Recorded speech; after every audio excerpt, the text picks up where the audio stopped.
Prof Karim, yang dinanti juga bagaimana nih dinamika yang terjadi di koalisi perubahan sampai saat ini kan masih menunggu siapa sosok mendampingnya, AHY atau bukan. Ini yang juga masih jadi pertanyaan. Kalau menurut Anda bagaimana, Prof, dinamika yang terjadi di sana? Solid atau tidak nih?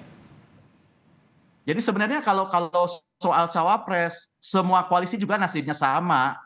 Masih kayak lagu lama ya, menanti kejujuran berharap kepastian, kan begitu ya. Iya. Karena saya belum pasti. Dan saya yakin penentuan bakal calon presiden, wakil presiden itu menjadi batu uji gitu ya. Terutama bagi koalisi-koalisi yang dibangun di atas kesepakatan bahwa jika saya bergabung, apakah koalisi lain, peserta lain akan lari atau tidak. Dan kalau saya tidak mendapatkan apa-apa, haruskah saya bertahan di sini? Nah, itu akan batu ujian. Jadi menurut saya antara koalisi yang dibesut oleh Gerindra dan koalisi yang dihelat oleh Nasdem ya sama saja pada titik ini. Yang membedakan sesungguhnya menurut saya adalah nasib Partai Demokrat itu terkait dengan uji keabsahan kepengurusan itu sebenarnya, sebab kalau itu hancur itu. Yang kedua, sebenarnya yang akan menjadi intervening variable selain soal nasib Demokrat juga soal uji materi batas usia wakil Nah, presiden itu gitu ya. dia soal Sudah batas sudah usia juga bagaimana dalam nanti ke depan. bahwa kita akan Soal bahas putusannya nanti seperti dan apa, Prof? ketika hak uji materi dicabut ya normatif berarti pengurangan usia yang berlaku gitu kan.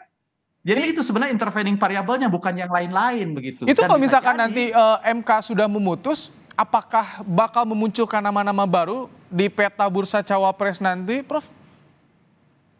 saya tidak bisa menduga tetapi tidak ada alasan untuk tidak. Coba misalnya kita bisa bercermin ya, ketika masa pencalonan wali kota, bupati, gubernur, wakil gubernur.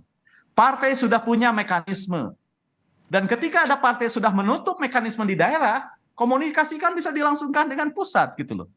Kalau mekanisme partai bisa berubah, ya ini juga bisa berubah. Jadi menurut saya walaupun sudah disebut ada 5, ada 3, tapi itu kan bukan kepastian.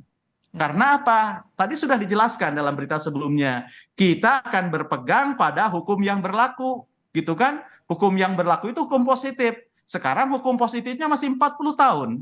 Lalu ketika besok MK mengubah menjadi 35 tahun, hukum positifnya kan bukan 40 jadi 35. Jadi ada alasan legal untuk mengubah meskipun itu urusan pembuat undang-undang.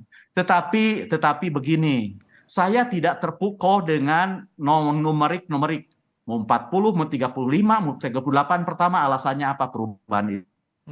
Kalau sekedar untuk menampung Dan Ayu, Cah Ayu dan Bagus, oh itu nggak fair. Kenapa?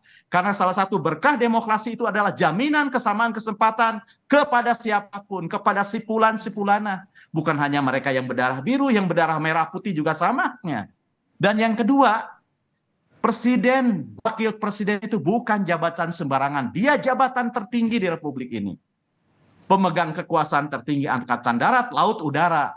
Kekuasaan pemerintahan tertinggi. Kalau misalnya bupati wali kota diturunkan, nggak jadi soal gitu ya. Kenapa? Karena itu kan jabatan pertama. Dan tidak mungkin orang ujuk-ujuk gitu ya.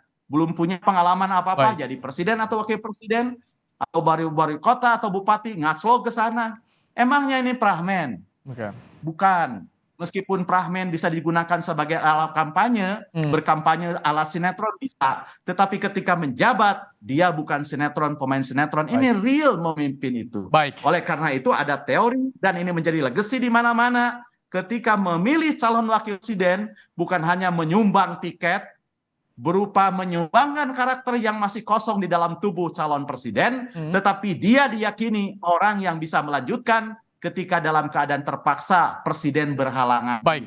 Jadi negara Amerika yang maaf ya kadang-kadang agak sembrono aja untuk cawapres tetap hati-hati meskipun mereka menetapkan usianya 35, tapi kita tidak pernah melihat anak yang masih hijau mencalonkan sebagai cawapres di sana. Kami tangkap. Terima kasih Prof Karim Suryadi, pakar komunikasi politik untuk pandangannya dalam program Kompas Petang sore hari ini. Sehat selalu, Prof. Ya, demokrasi beradab dan berakal sehat tentu saja. Terima kasih.